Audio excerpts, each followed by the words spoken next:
주간 동안 주의 은혜 가운데 평안하셨습니까? 옆에 사람하고 인사합시다. 사랑합니다. 축복합니다.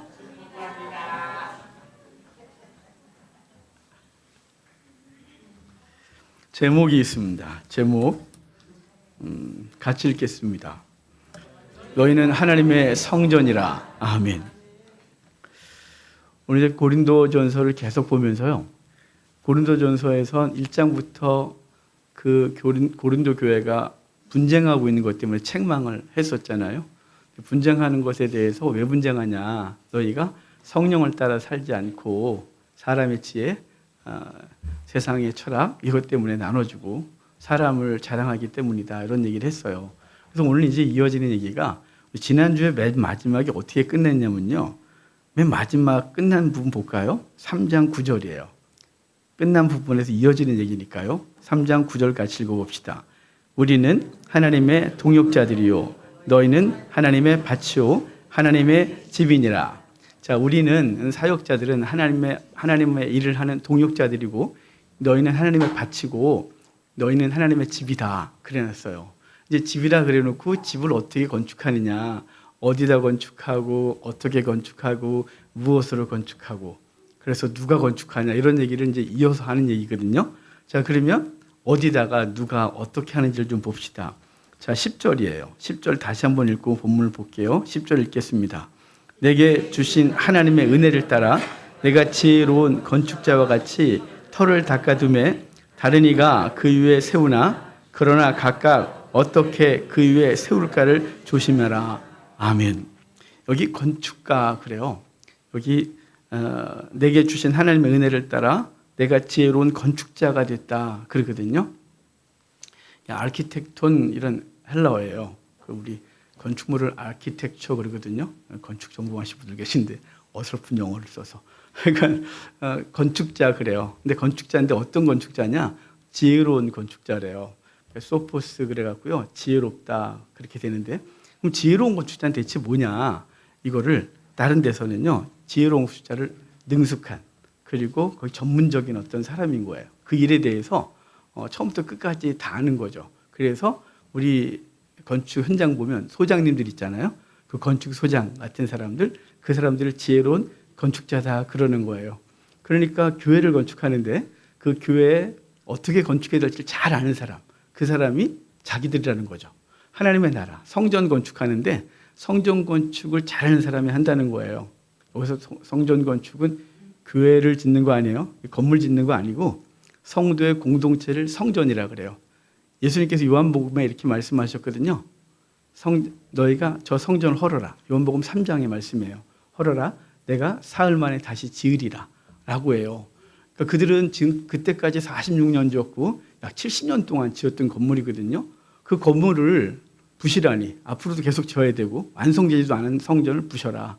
내가 사흘 만에 다시 지으리라. 라고 했더니 그들이 잠시 놀래요. 하지만 그 뒤에서 이어지는 얘기는 성전된 자기 육체를 가리켜 말씀하십니다. 그래서 그 성전은 자기를 부셔라. 너희가 나를 부셔라. 내가 사흘 만에 다시 지으리라. 라고 했고 예수님의 몸이 성전이고 예수님이 거하시는 저와 여러분들이 성전인 거죠. 그래서 오늘 본문에는 교회 공동체를 성전이라 그래요. 그러니까 저와 여러분들이 늘 말씀드리지만 예배당을 딱 빠져나가는 순간 그냥 이건 건물이에요.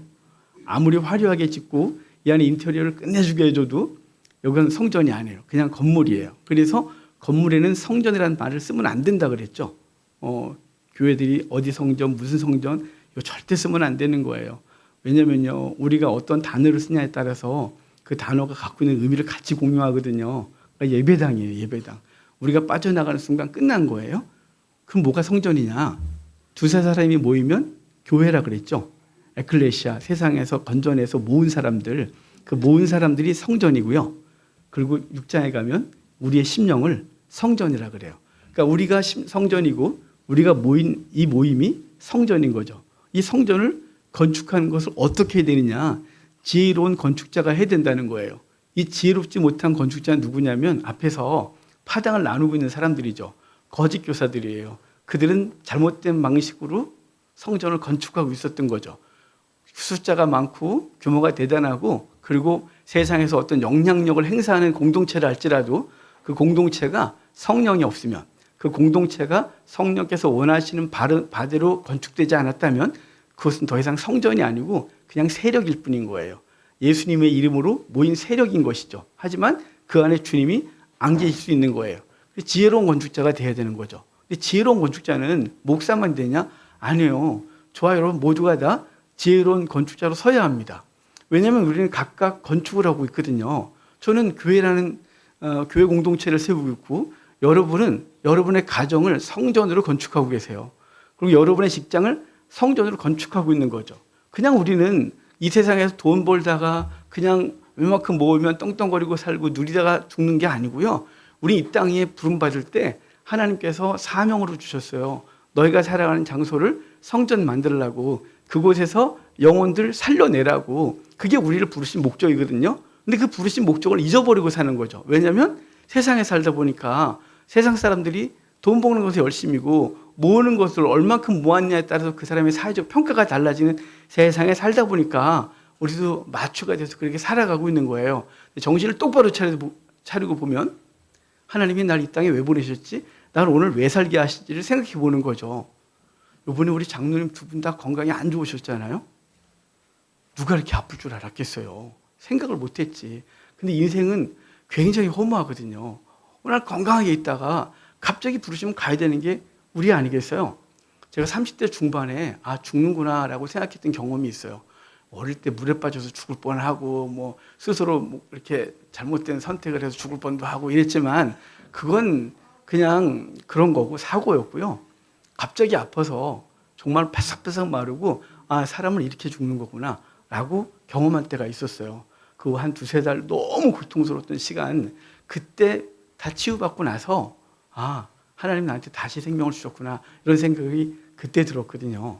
그러니까 우리는요 이 땅에 사는데 그냥 먹고 자고 벌고 쾌락을 누리다가 가는 것 무슨 의미가 있어요? 그런 그 삶은 진짜 의미가 없어요. 제가 전에도 말씀드렸잖아요. 전 지금도 종종 내가 주의 일이 아니라 이 땅에서 돈을 버는 것으로 산다면 나는 무슨 의미가 있지? 그래서 인생이 되게 허무해지는 그런 생각을 했었다고 종종 한다고요. 그러니까 저에겐 복음이 저를 살게 하고, 그러니까 네 목사 됐잖아 그렇게 생각하지 마세요. 저와 여러분은 목적이 분명한데요. 그 목적은 우리가 살아가고 있는 자리를 성전 만드는 거고요. 우리 가정과 우리 직장 공동체를 성전 만드는 게 우리 목적인 거예요. 근데 성전을 만들려면 지혜로운 건축자가 되어야 되거든요. 근데 지혜롭다 이게 그러면 성전을 만들 데 있어서 지혜로운 건축자는 뭐냐면요. 모든 걸 다 경험해 본 사람이죠. 예, 그냥 학교에서 펜대 굴리다가 소장돼서 딱 나오면 뭘 알 수 있겠어요? 제가 건축은 잘 모르지만 여러분 그냥 현장을 그냥 그 직장에 들어가서 현장 바닥부터 헤맨 사람들이 현장을 알지 않겠어요? 저에게 건축을 알아야 하면 저 웬만한 집은 지을 수 있어요. 불법으로. 적법하게 어떤 절차를 거치는지 모르니까요. 네가 만들어. 그러면 저는 웬만한 집은 만들 수 있어요. 왜냐하면 제가 학생 때부터 노가다 다녔거든요. 그리고 기도원 한다고 제가 뚝딱거리고 만들어내서 제가 웬만한 건 설비부터 다 할 줄 알아요. 그런데 이제 제가 제대로 공부를 했으면 기초부터 끝에까지 다 아는 존재가 되면 그 사람이 지혜롭겠죠. 그러면 성전을 건축할 때 지혜로운 건축자가 뭐냐면요. 성경을 알아야 돼요. 하나님의 말씀이 무엇인지를 알아야 우리의 삶의 자리를 하나님이 원하시는 성전으로 만들죠. 성경을 모르면 자기 경험, 자기 생각, 세상의 가치관으로 만드는 거예요. 그래서 강단에서 꾸정물이 나오는 거죠. 복음이 아니라 세상 얘기 막 나오는 곳, 그것은 성전 건축하는 것이 아니라 사람들의 모임을 만들고 있는 거죠. 세력을 만들고 있을 뿐이에요. 여러분 그러니까 저와 여러분들이 우리의 삶의 자리에서 지혜로운 건축자가 되기 위해서 첫 번째가 하나님의 말씀을 아는 거예요. 두 번째는 그 말씀 가지고 살아봐야 돼요. 그래야 지혜로워지거든요. 그래야 아는 거죠. 그래서 산전수전 다 겪은 사람이 인생을 알잖아요. 제가 여러분들 중에 고난을 많이 겪은 사람들한테 하는 말이 있죠. 여러분의 고난은 사명이라고. 그걸 누가 알겠냐고. 그 자리에서 고통을 당했던 걸 다른 사람이 객관적으로 어느 정도 느낄 수 있지만 그 세부적인 고난과 어려움과 눈물을 어떻게 알아요? 그건 사명인 거예요. 그래서 이 하나님께서 지혜로운 건축자가 되기 위해서 우리에게 주시는 게 말씀을 알게 하시고요. 그리고 환난 속에서 하나님을 경험하게 해요. 그게 우리를 지혜로운 건축자로 만들어가는 과정이죠. 그 과정이 너무 어렵죠. 힘들고 고만하고 싶고, 하나님 내가 뭐라고, 그냥 난 이 땅에서 그냥 살다가 평범하게 살다가 가도 되는데 왜 굳이 나에게 그런 일을 시키세요? 라고 할 때가 있지만, 하나님께서 저와 여러분을 선택하여 그 사명 준 건 영광인 줄 아시기 바랍니다. 왜냐하면 그 자리에 서서 무엇인가를 이룰 때 그 놀라운 은혜, 한 영혼이 변화되는 그 기쁨을 여러분이 아신다면 세상에서 로또 당첨된 것보다 더 큰 기쁨이 있다는 걸 알게 될 거예요. 한 가정이 무너졌다가 말씀을 통하여 그 가정이 서는 걸 보면 정말 세상을 다 얻은 것 같아요. 그런 것들이 우리에게 하나님의 백성으로 살게 하는 거죠. 지혜로운 건축자가 되게 하래요. 그런데 이게 무엇을 따라야 되냐면 은혜를 따라야 된다 그러거든요. 내 생각, 내 계획, 내 능력이 아니고 하나님의 은혜를 따라야 된다는 거예요. 그러니까 우리는 다들 소원을 갖고 있죠. 제가 어젠가 누구와 통화를 했어요. 통화를 했는데 지금 현실적으로 되게 어려운 사람이고, 그리고 가정의 자란 환경이 되게 아픈 사람이에요. 그러니까 그 영혼을 세우는 것은 쉽지가 않겠죠. 왜냐면요, 상처가 많은 사람은 잘 못 써요. 제가 그랬으니까. 그래서 제가 그에게 간증을 했어요. 내가 왜 목사가 된 줄 아느냐라는 얘기를요. 제가 여러분 왜 목사가 된 줄 아세요? 전 초등학교 6학년 때 목사가 되겠다고 처음 생각을 했어요. 중학교 때도 계속 목사가 되겠다고 하다가 고등학교 때 목사님이 교회에서 당한 어려움을 보면서 나 안 해 라고 던졌다가 고3 때 다시 하나님 만나고 목사가 됐거든요.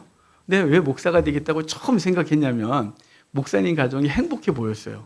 그래서 목사가 되면 행복해지는 거구나 라고 생각했는데 해보니 절로 되는 건 하나도 없더라 이 말이에요. 끊임없이 자신과 싸우고 자신의 욕심과 싸우고 상대를 배려하고 그 가정에서 자기가 낮아지질 않으면 가정이 서질 않더라 이 말이죠. 중요한 건 뭐냐면요, 우리가 하나님 앞에서 그 지혜로운 건축자가 되고 은혜를 따라 되는 이것은 내 능력, 내 계획, 내 생각 갖고는 되지 않더라 이 말이죠. 하나님의 은혜가 우리를 붙들어주고 그 은혜가 우리 속에 있어야 지혜로운 건축자로서 우리의 삶의 자리를 성전으로 건축하게 되는 것입니다. 여러분, 그러므로 저와 여러분이 지혜로운 건축자로 되시길, 그 건축자로 이 사명을 감당하길 바라요. 그래서 거기 보면 10절 후반에 그러나 각각 어떻게 그 위에 세울까를 조심하라 그러죠. 어떻게 세우냐예요. 어떤 건축을 하느냐가 중요한 게 아니고요, 그것을 어떻게 세워가느냐 이거죠. 어떤 방식으로. 자, 11절 봅시다. 11절 같이 읽겠습니다. 이 닦아둔 것 외에 능히 다른 터를 닦아줄 자가 없으니 이 터는 곧 예수 그리스도라. 자, 지금 우리를 너희는 하나님의 집이라 그랬잖아요. 그 집을 건축하는데 누가 건축하는 거예요? 사역자들이. 여기 바울과 아볼로, 우리는 하나님의 동역자다. 너희는 밭이다. 너희는 집이다. 그리고 그 집을 건축하는 자는 지혜로워야 된다 라고 해서 자신들이 지혜로워야 되고, 근데 그 지혜가 하나님의 은혜를 따라 되질 않으면 인간적인 생각이나 이런 것으로 되는 거다. 거짓 교사들, 바르지 않은 교사들은 하나님의 은혜가 아니라 자신의 계획, 경험, 뭐 이런 세상적인 방식으로 건물을 세워가고 성도를 모아가고, 그래서 그 공동체가 무너지게 하는 것이죠. 지혜로운 건축자가 되어야 되는데요. 근데 그 건물을 어디 세우냐? 터 위에 세운대요. 당연하겠죠. 기초 작업이 오래되잖아요. 그 주변에 이제 아파트 단지 진다르면 땅 파는 거 무지하게 오래 하고, 아직도 저러고 있냐 그런데 어느 날 갑자기 막 건물이 올라가는 거 보면 너무 놀라거든요. 기초를 단단히 하는 거겠죠. 제가 잘은 모르지만 기초 파는데 되게 오래 걸리고 돈도 많이 든다 그러더라고요. 하여간 기초를 하고 기초를 단단히 하고 그 위에 세우겠죠. 근데 여기 터가 뭐라 그러냐? 그리스도라 그래요. 그리스도란 터 위에 교회를 세워야 된다는 거죠. 그리스도란 터 위에 우리의 가정과 우리의 교회와 우리 공동체가 서질 않으면 그 터가 무너지는 거예요. 그 집이 무너지는 거죠. 예수님께서 마태복음 5장, 6장, 7장에 산상수훈이라고 가르쳤어요. 산에 앉으셔서 가르쳐서 산상수훈 그러거든요. 5장, 6장, 7장이에요. 그런데 지금 그걸 다 통으로 알려드릴 수는 없고 맨 마지막에 이제 너희가 이 말을 지켜 행하라 그리하면 네가 그 반석 위에 집을 짓는 것 같아요. 그러니까 내가 가르쳐준 대로 사는 것, 그게 반석 위에 짓는 집이라고 하거든요. 그러니까 내가 가르쳐준 게 뭐냐면 예수 그리스도가 가르쳐준 말씀대로 사는 거예요. 그 말씀이 그리스도란 기초 위에서 하나씩 세워져 가는 거죠. 그래서 바람이 불고 풍수가 나고 비가 와도 무너지지 않는 단단한 집이 되는 거예요. 그런데 그리스도가 반석이시죠. 마태복음 16장에 보면요, 예수님께서 제자들에게 물어요. 사람들이 나를 누구라고 하니 등등등 대답을 들으시고 그럼 너희는 나를 누구라고 하니? 그랬더니 베드로가 유명한 말을 하죠. 주는 그리스도시요 살아계신 하나님의 아들이십니다. 그러니까 주님께서 그 얘기를 들으시고 바요나 시몬아 복이 있다. 이걸 너에게 알게 하니는 혈육이 아니라 하늘에 계신 하나님께 너에게 이거를 알게 하셨다라고 하시면서 그 위에 내 위에 교회를 세우리니 음부의 권세가 이기지 못하리라 그래요. 그러니까 그 고백이 터가 된 거죠. 그 고백은 누구란 터예요? 예수 그리스도란 고백. 그 고백자로 사는 그곳에 교회가 세워지리니 음부의 권세가 이기지 못하고 단단히 서겠다고 분명히 말씀하고 있는 거예요. 그래서 우리의 교회는 우리의 성전은 터가 예수 그리스도인 거예요. 그 터가 아닌 다른 터 위에 세울 수가 없는 거죠. 그리고 여기 본문에 보면 이렇게 돼 있잖아요. 이 닦아둔 것 외에 누가 닦았나요? 바울이 닦았죠. 바울이 기초를 놓고 아볼로가 함께 하고 베드로는 거기 가본 적이 없는데 유대인 크리스찬들이 난 베드로파야 라고 했던 것 같아요. 어찌됐거나 그들이 기초를 놨는데 그 기초 위에 다른 기초가 없다 이렇게 말해요. 여기 이 외에 그러고 돼 있죠. 이 닦아둔 것 외에 그러는데 이 헬라어가 파라라는 전치사예요. 이 파라가 원래 곁에라는 뜻이거든요. 기본적으로. 그래서 파라클레토스 파라가 옆에 있으면 파라는 뭐뭐 곁에라는 뜻인데요. 이게 주 의미가 그건데요. 여기에 또 다른 의미가 있어요. 무엇을 넘어서라는 의미가 있거든요. 그러니까 뭐뭐를 넘어서 뭐뭐 이상으로. 그러니까 예수 그리스도라는 기초 이상은 없다 이 말이에요. 예수 그리스도 기초 외에는 다른 기초는 없다. 여기 외인으로 번역했잖아요. 그 이상은 없는 거다. 오직 예수 그리스도만이 기초시다. 이렇게 말씀하고 있어요. 그러니까 저와 여러분들이 성전을 건축하는데 기초를 그리스도로 둬야죠. 예수 그리스도를 저와 여러분의 가정의 기초로 세우지 않으면 우리의 가정은 늘 흔들리는 거예요. 왜냐하면 기초가 돈이거든요. 기초가 육적인 행복이거든요. 그러니까 그거 흔들릴 때마다 우리의 가정 공동체는 늘 흔들리는 거예요. 교회 공동체가 세력이다, 사람이다, 또 어떤 행사다 아니면 그것들이 흔들릴 때마다 다 무너지는 거예요. 예수 그리스도가 기초 위에 딱 있고 그리고 그 위에 건물을 세우면 무너지지 않는 것이 되는 것입니다. 여러분, 예수 그리스도 외에는 기초가 없어요. 사람의 생각, 또 어떤 노력 이런 거 아닌 것이에요. 자, 그 다음에 우리 12절 볼까요? 12절 같이 읽어봐요. 만일 누구든지 금이나 은이나 보석이나 나무나 풀이나 짚으로 이 터 위에 세우면 아멘. 여기 이제 금이나 은이나 보석이래요. 이건 연구한 거죠. 불변해요. 그리고 반대로 나무나 풀이나 짚으로 그래요. 이거 유한하죠. 그리고 잠시 있다 사라지는 것들이에요. 건축 재료가 두 가지로 딱 분리돼요. 영원한 것 그리고 영원하지 않은 것. 불변하는 것, 변하는 것. 이렇게 대조되거든요. 근데 건축을 하는데 여기 금, 은, 보석으로 짓는데요. 근데 여러분 금, 은, 보석으로 짓는 게 쉽지는 않겠죠. 그리고 가치가 있는 곳으로 줘야 되는 거잖아요. 그 가치를 확보하고 그 가치 있는 곳을 줘야 되니까. 하지만 나무, 집, 그리고 풀은 쉽겠죠. 주변에서 막 뜯어다가 지면 되는 거니까. 초가집 짓는 거 금방 아니겠어요? 산에 가서 잠시 임시로 거주할 하룻밤만 보낼 수 있는 거 풀 걷어다가 대충 치면 그냥 비를 좀 가릴 수 있거나 해를 좀 가릴 수 있는 거 만들겠지만 영원할 수 없는 거죠. 근데 우리가 그렇게 하고 있다는 거예요. 그러니까 우리가 영원한 것으로 집을 짓냐, 그렇지 않고 유한한 것으로 짓고 있느냐를 우리에게 말씀해 주고 있는 거예요.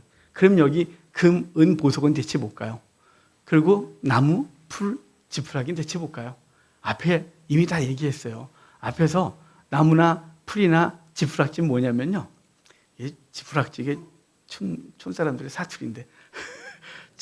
지푸로 짓는 건 뭐냐면 앞에서 사람의 철학, 사람의 생각으로 짓는 거예요. 그리고 사람을 중심으로 둬서 아볼로파다, 개밥하다, 이렇게 하면서 인간을 기준으로 삼아서 무엇인가 하는 것, 그게 나무고, 지피고, 그리고 풀이고요. 그리고 예수 그리스도, 하나님의 지혜를 따라 그리스도의 십자가를 붙들고 그 사람들이 보기에 미련해 보이는 그거 붙들고 짓는 것, 그것을 보석, 금, 은 그렇게 말하는 거예요. 그러니까 성령을 따라서 하나님의 말씀을 따라 사는 것을 금, 은, 보석이라 그러고요. 그냥 사람의 모임 있잖아요. 그냥 사람들 긁어 모으고 재밌게 하고 행사하고 그리고 화려한 언변으로 사람들을 끌어모은 이 모든 것들은 나무, 풀, 집 같은 거죠. 그러니까 여러분, 저와 여러분들이 건축을 하는데 이 금, 은, 보석을 하는 게 어렵겠죠. 어렵지만 그것을 하나씩 쌓아가면 절대로 무너지지 않는 거죠. 여러분 로마의 건축 방식을 아십니까? 로마의 도로가 지금도 가면 그 유적지를 가면 그 도로가 지금도 2000년이 넘었는데 그대로 있어요. 그 우리는 대충 하잖아요. 도로 그러면 그냥 흙 대충 깔고 평탄하고 난 비 오면 다시 웅덩이 파지고 그러잖아요. 로마 도로는요. 밑에 얇은 자갈을 깔고 흙 깔고 그다음에 거기다 두꺼운 큰 돌 깔아요. 큰 돌 깔고 그다음에 흙 깔고 자갈 깔고 또 깔고 다지고 그다음에 평범한 돌을 깔면요. 이게 절대 무너지지 않는 거예요. 그 로마의 콘크리트도 지금까지 여전하고 못 가요. 기초를 든든히 하고 그리고 비싼 것 또 귀한 것들 바른 것들 갖고 한 거죠. 하지만 대충 만든 것들은 다 무너지는 거예요. 저 여러분들이 하나님의 나라를 세우는데요. 어렵고 힘든 시간들을 보낼 수밖에 없지만 그 시간들 성령을 따라 행하고 말씀으로 행하는 것이 금, 은, 보석으로 짓고 있는 거예요. 어렵지만 그 말씀에 자신을 복종시키고 그래 이것이 진리지라고 해서 그 말씀 붙들고 세상이 그렇게 살면 바보같이 사는 거야. 그렇게 살면 실패라고 말해도 그것을 귀담아 듣지 않고 말씀을 따라서 성령의 이끄심을 따라서 짓는 건 그게 금, 은, 보석으로 짓고 있는 집이고요. 그 집은 절대 무너지지 않습니다. 그런 집은 가문의 가문으로 계속 이어져서 신앙의 명문 가정으로 서게 되는 복이 있는 거예요. 잠시 사람이 보기에 괜찮은 것을 짓는 건 곧 무너지는 터를 스스로 알고 짓고 있는 거죠. 자, 우리 그 다음에 볼까요? 13절. 각 사람의 공적이 나타날 터인데 그날이 공적을 밝히리니 이는 불로 나타내고 그 불이 각 사람의 공적이 어떠한 것을 시험할 것이라.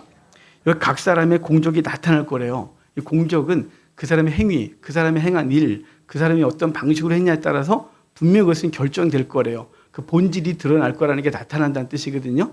그 사람이 어떻게 했는지 겉보기에는 전혀 모르겠는 거죠. 왜냐하면 겉보기에 사람 많이 모이면 그냥 큰 예배당 그리고 사람 많은 공동체가 성공한 것 같은 이런 것이 있잖아요. 여러분의 삶은요. 돈 많이 벌고 높은 지위에 있으면 사람들은 그래요. 성공한 인생이라고. 근데 정말로 성공했는지 안 했는지는 내면을 들여다봐야 되지 않겠어요? 내면을 들여다보는 거 그게 나타난다는 거예요. 언제 나타나냐면 공적이 나타날 때. 그것이 이제 하나님께서 그날에 밝히겠다고 말하거든요. 그날은 그 종말론적으로는 예수 그리스도가 강림하시는 날. 그리고 그 개인적으로는 자신이 하나님 앞에 서거나 그 삶이 평가받을 날이 있다는 거예요. 그것이 하나님께서 각각에 따라서 그날이 달라지겠지만 그날 주님께서 우리를 흔들어 보시긴데 시험한다 이게 도키마조 그래갖고요. 인정받는다. 그래서 어떤 과정을 거쳐서 그 시험하는 분이 테스트하는 분이 됐다 통과라고 하는 날이 올 거라는 거예요. 그런데 그 전까지는 모르는 거죠. 왜냐하면 이스라엘 선지서들을 보면요. 너희가 담을 쌓는데 그냥 대충 쌓고 회치를 냈대요. 여러분 담 쌓아보셨어요? 돌담 쌓는 게 그게 특별히 기술이 있어야 되지. 돌 아무나 그냥 이렇게 올려놓는다고 쌓아지는 게 아니에요. 제가 포천에서 기도원 할 때 비만 오면 무너지는 거예요, 뒤가. 근데 돌을 쌓는데 제가 쌓아봤어야 알죠. 그냥 막 올려놓는 거죠. 무너지지 말라고. 그럼 다음에 비 오면 또 우르르 무너지고 또 쌓고 무너지고 그래요. 근데 알고 보니까 돌 쌓는 기술자가 따로 있더라고요. 돌을 놓고 잔돌을 깔고 해고 차곡차곡 쌓지 않으면 안 되는 거죠. 자, 제가 돌을 쌓는 거하고 돌 쌓는 전문가가 쌓는 것이 다르겠죠. 그런데 귀찮으니까 둘 다 놓고 회치를 하거든요. 유대인들이 회치를 싹 해요. 그럼 겉은 둘 다 하얗잖아요. 하얀데 그 전문가가 싼 건 어떤 일이 있어도 무너지지 않을 거고 제가 싼 건 겉은 허연데 비가 오거나 어떤 일이 벌어지면 우르르 무너지겠죠. 바로 그런 거예요.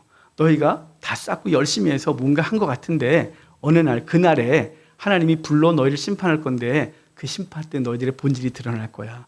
너네가 어떻게 살았는지 너네가 무엇으로 지금까지 너의 삶을 건축했는지를 분명히 볼 거야 라고 말해주고 있는 거죠. 그러므로 저와 여러분들이 사람 보기에 나는 어떻게 하고 그리고 막 조급종으로 막 빨리 한다가 아니라 하나님 앞에서 성도답게 사는 게 무언지를 묵묵하게 생각하고 그 성도의 돌담 쌓기를 계속 하셔야 돼요. 그것이 느려 보이고 힘들어 보이지만 결과적으로 무너지지 않는 집이 될 것이고요. 하나님께서 불로 우리를 시험하실 때 그 공적이 남게 되는 거예요. 이 불로 시험한다는 말이 불을 통과하여라는 뜻이거든요. 불을 통과할 거래요. 여러분 이게 우리는 불을 통과한다는 느낌이 없지만 이스라엘은 구약의 제사 제도를 보면요. 그 부정한 것들, 그 다음에 어떤 썼던 것들을 불을 통과시켜요. 불을 통과해서 소독하는 과정을 겪거든요. 근데 쇠나 동으로 만든 것들은 불을 통과해도 멀쩡하겠죠. 소독만 되고. 하지만 나무로 만든 것들은 불을 통과하는 순간 다 타게 돼요. 부정한 것들이 묻었고 그 묻은 것들은 다 소멸한다는 거죠. 그러니까 우리를 하나님께서 성전을 짓는 자로 세우셨고 건축자로 세우셨는데 지혜롭지 못하면 사람의 방법으로 세우게 되고 사람의 방법으로 세우고 나면 불을 통과할 때 다 타고 남은 것이 하나도 없다는 거예요. 그래서 거기 만일 13절 보면 각 사람의 공족이 나타날 터인데 그날이 공족을 밝히리니 이는 불로 나타내고 불을 통과해서 나타날 것이고 그 불이 각 사람의 공족이 어떠한 것을 시험할 것이다. 그 사람의 공적을 인정받게 되는 날이 올 거다라는 거죠. 자, 그 다음에 좀 볼까요? 14절, 15절 같이 읽어봐요. 만일 누구든지 그 위에 세운 공적이 그대로 있으면 상을 받고 누구든지 그 공적이 불타면 해를 받으리니 그러나 자신은 구원을 받되 불 가운데서 받은 것 같으니라. 자, 누구든지 그 위에 세운 공적이 그대로 있으면 상을 받는데요.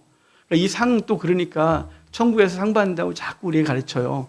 이 상은요, 구체적으로 뭘 받는다고 말한 적이 없어요. 그런데 여기하고 9장에 가면 또 상 얘기 나오고 사도 바울이 빌립보서 3장에서 상 얘기를 슬쩍 상과 같은 얘기를 했거든요. 히브리어를 보면, 헬라어를 보면. 그런데 거기에 우리가 생각하는 그런 상이 아니에요.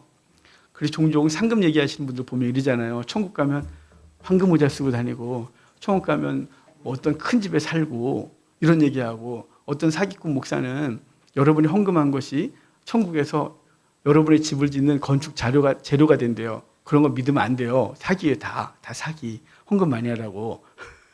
사기예요. 그런 건 없어요. 여러분, 천국을 지옥으로 만들지 마십시오. 천국이 이 땅에서 여러분, 이 땅에서 우리의 삶이 다 각각 다르고 누군가는 열심히 살아도 가난하고 누군가는 대충 사는 것 같은데 잘 살고 억울하지고 참 세상이 왜 이래 라고 할 때 있잖아요. 천국 갔는데 여기서 그래도 열심히 노력하면 바꿀 수 있잖아요. 그렇지 않겠어요? 그지 같은 인생이라도 죽으라고 열심히 살면 나름대로 조금의 결과를 얻지 않겠어요? 하나님의 은혜로. 그런데 천국은 결정돼 버려서 가는 거예요. 거기선 변화가 없어요. 그러니까 여기서 약간 잘못 살았는데, 그러니까 야, 천국은 왔구나, 야. 너는 천국 입구에서 개집에 있어, 너는. 너 그래서 비는 피해야지, 넌 개집이야. 라고 하고, 야, 너 헌금 무지하게 했더라. 너 교회에서 봉사 열심히 했더라. 야, 너는 거기 요즘 제일 좋은 아파트가 얼마예요? 뭐 100억짜리 있고 막 이러더라고요. 영동대기 너무 다들 비싸더라고요. 저런 집에 누가 사나 싶은데 하여간 그런 집, 너 거기 살아. 이것 때문에 너무 고생 많았어? 거기 살아? 그리고 그것이 영원이에요. 영원. 어느 날 이게 바뀔 수도 없는, 여러분, 지옥이죠. 여기서 왜 우리는 살만한가요? 소망이 있기 때문이거든요. 그래서 판도라의 상자를 열면 끝나는 거잖아요. 그 판도라의 상자 희망이라서 그걸 열는 순간 끝나고 그거 뚜껑 닫아놓고 늘 기대하고 사는 게 인생 아니겠어요? 여러분, 이 땅에서도 성도답게 살고, 그리고 이 땅이 힘들지만 천국을 소망하고 나아질 삶을 소망하면서 나아가요. 그런데 저 나라가 결정돼서 간다면 그것처럼 지옥은 없는 거예요. 여러분이 생각하는 그런 상급은 천국에 없어요. 그냥 우리는 예수 그리스도를 통하여 구원 얻은 것이 기본적인 상급이에요. 그래서 썩지 않을 면류관, 금면류관, 또 의의 면류관, 이 모든 것들은 다 그 본문에서 우리가 받을 구원에 대한 얘기를 해주는 것이지 그것이 차등을 주는 게 아니에요. 여기서 말하는 그러면 상은 뭐냐? 칭찬이에요. 사랑하는 자가 나를 칭찬하는 거예요. 여러분, 여러분의 배우자가 또 여러분의 자녀나 부모가 여러분에게 뭘 주면 행복한가요? 주면 행복하기도 하겠지만 저는 뭘 준다고 행복하거나 제가 그렇게 물욕이 많지는 않거든요. 그래서 뭘 준다면 됐어. 귀찮아요, 다. 많아지면 더 귀찮은 거 아십니까? 많아지면 골치 아파하잖아요. 제가 옷도 딱 한두 번만 입고 싶은데 사람들이 저를 거지로 볼까 봐, 목사 맨날 저 옷밖에 없나 봐 그럴까 봐 제가 신경 써서 입는 거거든요.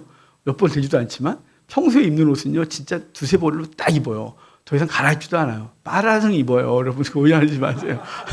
빨아는 입어요. 그런데 그래서 오직하면 제 친구나 제 주변 사람들이 교복이냐 그러죠. 왜냐면 옷을 복잡하게 입는 것도 귀찮아요. 얼마 있으면 제 생일이거든요. 기억해 두십시오. 생일인데 우리 집사람은 애들한테 생일 선물 반드시 하라 그래요. 근데 이번에 뭘 받을 거냐? 하지 마. 아무것도 없어. 괜찮아. 아니야. 습관되면 안 돼. 뭘 받아야 돼. 막 그랬는데 뭘 받을 거냐? 오늘 아침에 열더니 구두는 알겠다. 그래서 됐어. 구두 나갔어도 뜯어질 때까지 신어야 돼. 왜냐면 그걸 새로 사면 고민이 되잖아요. 저걸 신어. 아, 골치 아파. 그러지 마, 제발. 그래서 오늘 아침에 그랬어요. 고민하지 마. 그래서 고민이 많아요. 그래서 중요한 건 뭐냐면, 여러분, 이 땅에 사는 것, 그것이 별것도 없는데, 그거 붙들고 살다가, 그런 상급을 천국에서 바라고 있다면, 여러분, 우린 대체 무슨 가치가 있어요? 그런데 사랑하는 사람에게 칭찬, 그거 얼마나 커요. 우리 아이들이 뭐라면 부모한테 와서 뭐 갖고 오잖아요. 칭찬 받으려고. 왜냐면 돈보다 그 칭찬이 더 귀해요. 그 칭찬이 춤추게 하잖아요. 여러분, 바울이 말하는 상은요, 그분의 인정이에요. 그리고 여기 그랬잖아요. 아까 너희가 공적이 나타날 텐데 그날 불 가운데 너희가 지나갈 거야. 불을 지나면 가치 없는 건 다 타버리고 너희들이 공적만 남아. 그 본질만 남아. 그게 뭐라고요? 시험 한다 그랬잖아요. 도키마죠. 인정받는다고. 너희가 그분께 인정받는 게 있어. 누군가는 다 타갖고 인정받을 게 없는 거예요. 너 뭐 하다 왔니? 했더니 열심히 하긴 했는데요. 싹 타버린 거죠. 야, 네가 세운 건 다 허무한데. 근데 누군가는 이 땅이 고난 가운데 있고 환난이지만 말씀 붙들고 살고 말씀 붙들고 영혼들을 세워나가고 큰 영혼이 천하보다 귀한 줄 알아서 그 영혼 하나 살려내려고 재산을 털고 그 사람에게 시간을 쓰고 그 사람에게 눈물로 기도하고 그랬어요. 그런데 불 가운데 통과했는데 그 사람 옆에 있는 거죠. 내가 그렇게 애썼던 그 사람 내 옆에 있는 거예요. 내가 그렇게 애썼던 그 가정 내 옆에 있는 거예요. 그래서 그게 인정받는 거죠. 야, 불 통과했더니 너 이렇게 많았어? 잘했다. 라고 하는 그 상이면 된 거 아니에요? 근데 뭘 더 많은 걸 바라고 큰 집에 살길 원하고 좋은 옷을 입길 원하고 머리에 그 무겁게 척추에 그 디스크 걸리려고 황금 걸레가 쓰고 돌아다니겠다 하고 여러분 이거 다 얼마나 이상한 거예요. 성경에 그런 얘기 한 적이 없는데 어느 날부터인가 우리나라에 이 기복주의가 그걸 만들어 놓고 강화시켜 놓고 성도들에게 이 땅에서 교회 헌신하라고 자꾸 말하는 거예요. 여러분 그것 때문에 헌신하지 마세요. 그냥 주님 사랑해서 오늘 난 예배하고 주님 사랑해서 기꺼이 주께서 원하신 일을 위하여 내 재물을 드리고 주님 사랑해서 기꺼이 시간과 에너지를 쓰는 거예요. 그게 우리가 해야 될 일인 거죠. 그러니까 여기 상을 받는다, 불 가운데 통과하고 또 부끄러움을 당한다 이 말은요. 하나님 앞에 섰을 때 넌 어떻게 일했는지잖아요. 어디에요? 기초 위에. 무엇을요? 무엇을 갖고 있어요? 금, 은, 동을요. 어떻게 해요? 지혜로운 건축자와 같이 해라는 거예요. 그러고 나면 그날에 너희가 하나님 앞에 인정받게 될 거야. 칭찬받을 거야. 잘했다 할 거야. 그리고 그분이 잘했다 하면 그분 앞에 확 안겨서 엉엉 울어야죠. 내가 열심히 살았다고. 나 열심히 죄일하다 왔다고. 그게 우리의 소망이기를 주의 이름으로 축복합니다. 우리 16절부터는 다음 주에 봐야 될 것 같습니다. 우리 16절부터는 다음 주에 보고 우리 성찬 또 하도록 합시다.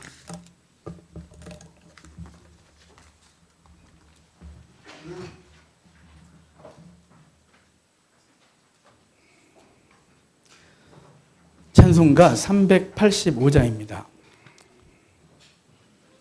385장 찬송하겠습니다.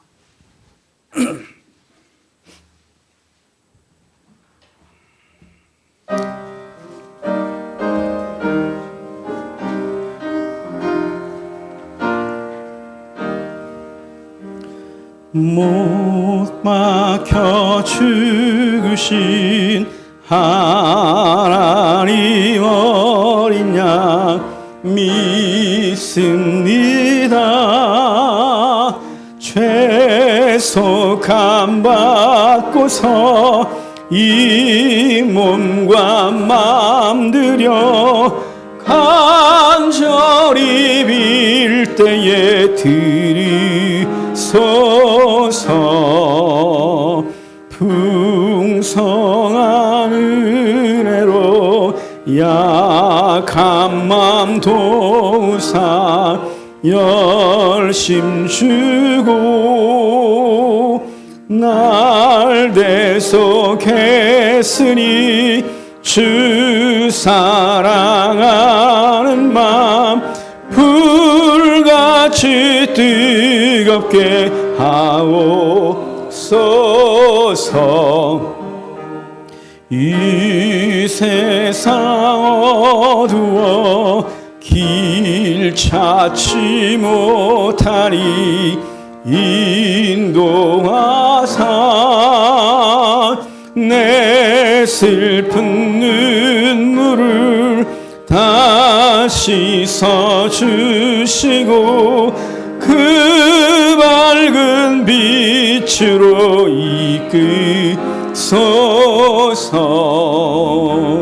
내 생명 꿈같이 이 세상 떠 부르시고 사랑을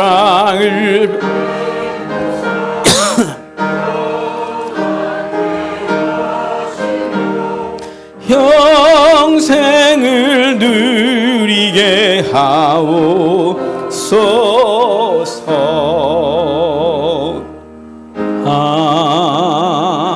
아멘. 하나님의 말씀 같이 보겠습니다. 요한복음 6장입니다. 6장 48절부터 51절까지입니다.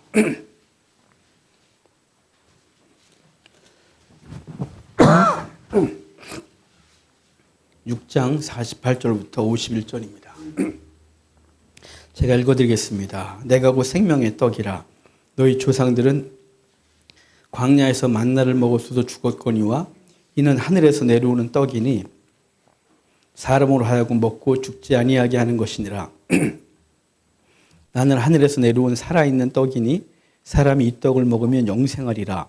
내가 줄 떡은 곧 세상의 생명을 위한 내 살이니라 하시니라. 아멘. 예수님께서 말씀을 가르치시고 나는 생명의 떡이다. 구약의 너희 조상들이 광야에서 하늘에서 내리는 만나를 먹어도 죽었지만 나를 먹는 자는 영원히 살겠다. 이렇게 말씀했습니다. 이 말씀이 왜 사람들은 미쳤냐, 지사를 먹으라 그러게. 그래서 다 떠났고 그럼 너희도 떠날 것이냐 하고 제자들한테 물었을 때 영생의 말씀이 여기 있어오니 우리가 어디로 가리까 이렇게 말해요.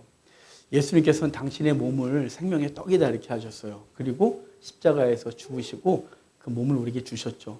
그래서 저와 여러분들이 그 생명을 가지고 오늘을 살아가는 것입니다. 그분이 흘리신 물과 피를 가지고 우리 생명이 살아났고 허물이 다 씻긴 바 된 것이죠. 여러분 오늘도 성찬을 대하면서 예수님께서 나에게 생명을 주신 그 몸을 기억하고 이제 우리 몸이 나를 위해 사는 존재가 아니라 그리스도를 위하여 사는 존재, 그런 존재임을 기억하고 삶의 자리로 돌아가는 귀한 은혜가 있기를 바랍니다. 무교병을 다시 설명을 드리겠습니다. 이 무교병은 출애굽할 때 처음으로 지정돼요. 그리고 지금까지도 여전히 이 떡을 먹거든요. 이 떡은 누룩을 넣지 않습니다. 누룩을 넣지 않은 건 죄가 없으신 예수님을 상징해요. 또 거뭇거뭇하게 굳습니다. 예수님께서 화려하게 이 땅에 오시지 않고 낮고 천하게 오셨을 뿐만 아니라 환난을 당하신 거예요. 그래서 불 가운데 불의 시험을 당하신 걸 의미해요. 그리고 구멍을 많이 뚫어요. 구멍을 많이 뚫은 건 예수님께서 십자가에 달리셔서 손과 발에 못 박히고 옆구리가 찔린 것을 의미해요. 그리고 여기서 먹을 때 함부로 뜯어 먹지 않고 가장이 가족에게 그리고 주인이 손님에게 뜯어주게 된 게 무교병 규례예요. 이것을 유대인들이 예수님 믿자마자 다 알아요. 예수님인 것을. 오늘도 예수님을 상징했던 이 떡. 사실 이 떡은 3,400년 전에 제정된 거예요. 지금부터 3,400년. 그러니까 정확하게 1446년에 주전 1446년에 제정된 거고 그때부터 계속해서 일주일씩 이 떡을 먹어요. 유대인들은. 그러면서도 예수님을 모르죠. 저 여러분들은 복음이 왔고 하나님의 말씀이 우리 가운데 와서 그 말씀이 생명이 돼서 예수님을 알게 했어요. 이제 이 떡을 먹고 삶으로 돌아가서 여러분의 몸이 여러분의 것이 아니라 주의 것인지를 기억하십시오. 고린도전서에 결혼에 대한 얘기를 하시면서 이렇게 말씀하세요. 너희 몸은 너희가 주장하는 것이 아니고 너희 몸은 배우자가 그리고 우리와 함께하고 있는 사람들이 주장하는 거라고.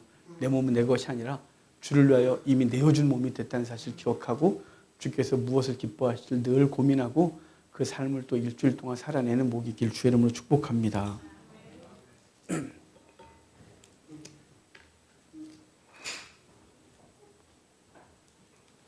자, 우리 떡을 듭시다. 떡을 들고 하나님 앞에 잠깐 기도합시다. 주님, 내게 당신의 몸을 주셨습니다. 이제 몸을 상징하는 이 떡을 먹고 내 몸이 내 것이 아니고 주의 것인 줄 알고 이제 주께서 원하시는 삶을 위해 내 몸을 드리겠습니다. 내 배우자에게, 내 부모에게, 내 자녀에게 내 몸을 드려 그들을 섬기겠습니다. 라고 우리 기도합시다. 기도하겠습니다. 하나님 감사합니다. 당신의 몸 우리에게 주시고 그 몸이 우리에게 생명 주셨고 이제 내가 산 것 아니고 내가 나를 통하여 주께서 하신다는 것을 다시 기억하게 하셔서 감사합니다. 주님, 이 떡 먹고 돌아가겠습니다. 그래서 내 가족, 내 자녀, 내 배우자, 내 주변 사람 섬기겠습니다. 주님께서 내 몸을 주라고 하는 사람을 위하여 내 몸 드리겠습니다. 내 몸 드려 그 영을 살릴 수 있으면 기꺼이 드리겠습니다. 주님, 다짐하는 주의 백성에게 힘 주시고 하나님 그 몸을 드림으로 생명을 살려내는 주의 백성들 다 되게 해주십시오. 오늘도 기도하는 주의 백성에게 힘 주십시오. 함께 하시고 역사하여 주십시오. 하나님 감사합니다. 오늘도 이 떡을 대하면서 내 몸 내 것이 아니라 주의 것임을 다시 기억하게 하셔서 감사합니다. 평생 이기적으로 내 몸 생각하면 살았습니다. 이제 내 몸 내 것이 아니라 내게 맡겨진 사람들 위하여 주라고 하신 몸인 줄 알고 내 몸을 통해 어떻게 섬길까를 고민하게 하옵소서. 내 몸을 희생하여 상대를 행복하고 편안하게 해주고 그 섬김을 통하여 그 영혼도 나를 통하여 주님 보게 하시고 주의 백성 되어지고 그들도 자기 몸을 자기 것으로 여기지 않고 또 남을 위하여 자기 몸을 드릴 줄 아는 사람 되는 그 시작이 우리가 되게 하옵소서. 결단하고 돌아가지만 돌아가면 또 이기적인 생각들과 못된 욕망들이 나를 붙들고 그렇게 살지 못하게 합니다. 성령께서 우리를 도우셔서 기꺼이 우리의 몸을 던져내게 하소서.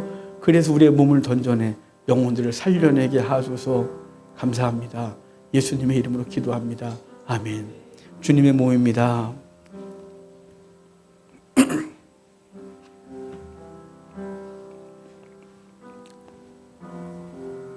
구약의 제사제도에 피와 정결수로 그 부정한 것을 깨끗하게 했습니다.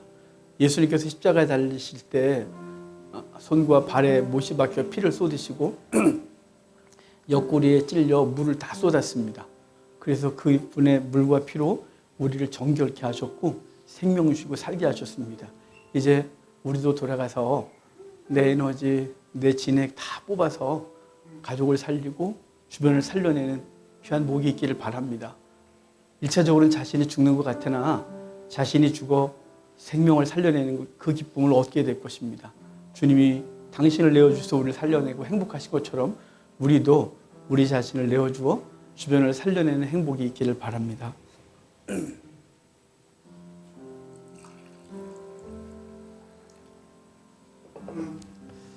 잔을 듭시다. 그리고 기도합시다. 주님, 내 죄를 다 용서하시고 허물 닦아주시고 생명 주신 그 은혜, 나도 돌아가서 예수님 닮아서 내 가족의 허물, 뭐 저런 게 다 있나가 아니라 그 허물을 또 씻어주고 내가 담당하고 끌어안고 그래 살려내는 삶이 되게 해달라고, 내게 힘 달라고, 기꺼이 죽을 힘 달라고 잠깐 기도하겠습니다. 기도합시다. 주님, 살려주십시오. 우리를 살려주신 주의 은혜, 이제 그 힘 가지고 삶의 자리로 돌아가겠습니다. 변화되지 않는 삶의 자리들, 변하지 않는 사람을 끊임없이 대하고 그 사람을 살려내기 위하여 주님께서 시킨 대로 하겠습니다. 주님이 나를 그렇게 하셨듯이 우리도 그렇게 하겠습니다. 도와주시고 힘 주십시오. 그래서 살려내게 하소서.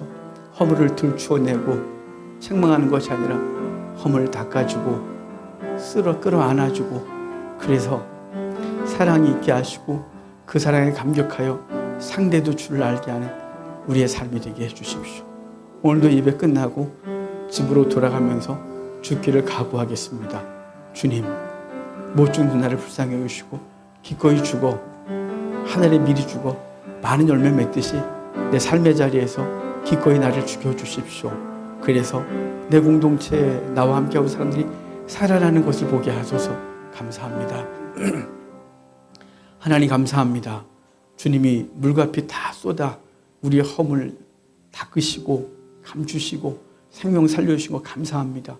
이제 우리도 삶의 자리로 돌아가겠습니다. 그래서 허물 많은 우리 형제, 자매, 가족들 닦아내겠습니다.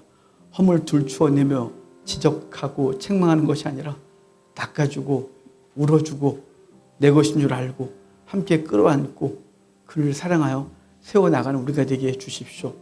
나는 죽지만 그 영을 살려내게 하소서. 하늘의 밀이 땅에 떨어져 그냥 있으면 하늘 그대로 있지만 죽으면 많은 열매를 맺게 하시겠다고 하셨습니다. 주님, 밀로 돌아가겠습니다. 예수님이 죽어 우리를 살린 것처럼 나도 우리의 가정에서 우리의 공동체에서 죽겠습니다.